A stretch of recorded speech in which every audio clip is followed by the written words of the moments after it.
So అన్ని industry ఒకటే ఒక బాస్ అంటే ప్రభాస్ 100% నాకు ఫుల్ నమ్మకం ఉంది బ్రో.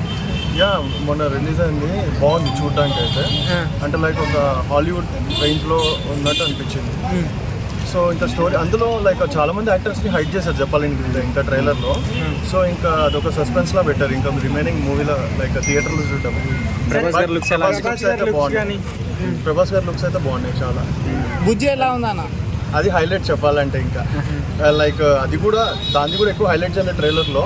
సో మూవీ మొత్తం ఇంకా లైక్ అందరు క్యారెక్టర్స్ తోటి ఇంకా బుజ్జి తోటి ఇంకా విజువల్స్ ఎలా అనిపించినాయి? విజువల్స్ బాగుంది. ఇక అంటే లైక్ ఈ అవెంజర్స్ ఇవన్నీ ఐరన్ మ్యాన్ ఇవి ఉన్నాయి కదా హాలీవుడ్ మూవీస్, సో ఆ రేంజ్లో పెట్టారు.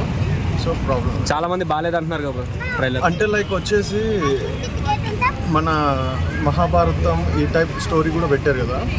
సో స్టోరీ వచ్చేసి అలా ఉంది. అండ్ మనకి ట్రైలర్ మూవీ విధానం వచ్చేసి లైక్ ఇప్పుడు అప్డేటెడ్ వర్షన్ లాగా అవెంజర్స్ ఇలా ఉంది. సో అందుకని చాలా మందికి అర్థం కావట్లేదు యాక్చువల్లీ. మెయిన్ బ్రహ్మానందం సార్, అది నేను షాక్ అయ్యాను చెప్పాలంటే. బ్రహ్మానందం సార్ ఉన్నారు, సో కొంచెం ఎంటర్టైన్మెంట్ యాక్షన్ లైక్ హిస్టారికల్ లాగా ఉంది. సో ఫైనల్గా ఈ మూవీ కలెక్షన్ కొట్టుకుపోతుందా లేదా? బాహుబలి బాహుబలి అంత అవుతుందని అనుకుంటున్నాను.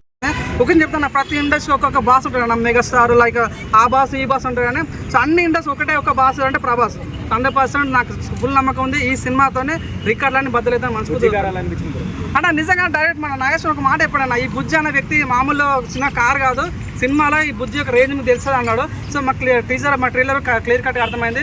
ఇంకోటి ఏంటన్నా, మన ప్రభాస్ పేరు భైరవ అంటారు. సో మనం సపోర్ట్ మగధీ సినిమాలో భైరవ ఉండే, సో మాకు ఆ భైరవ కనిపిస్తుంది. 100% ఆ సెంటిమెంట్ వర్కౌట్ అయితే ఛాన్స్ ఉందని నాకు క్లియర్ కట్ అనిపిస్తుంది. చూద్దాం మరి, ఇంకైతే చాలా టైం ఉంది కదా. 100% ఈ సినిమాతోనే సినిమా రికార్డులు అన్నీ, పాత సినిమా కొత్త అన్నీ కూడా రికార్డులు మడత పెట్టే ఛాన్స్ ఏదైనా అంటే కలుపుకుందని అనుకుంటున్నాను.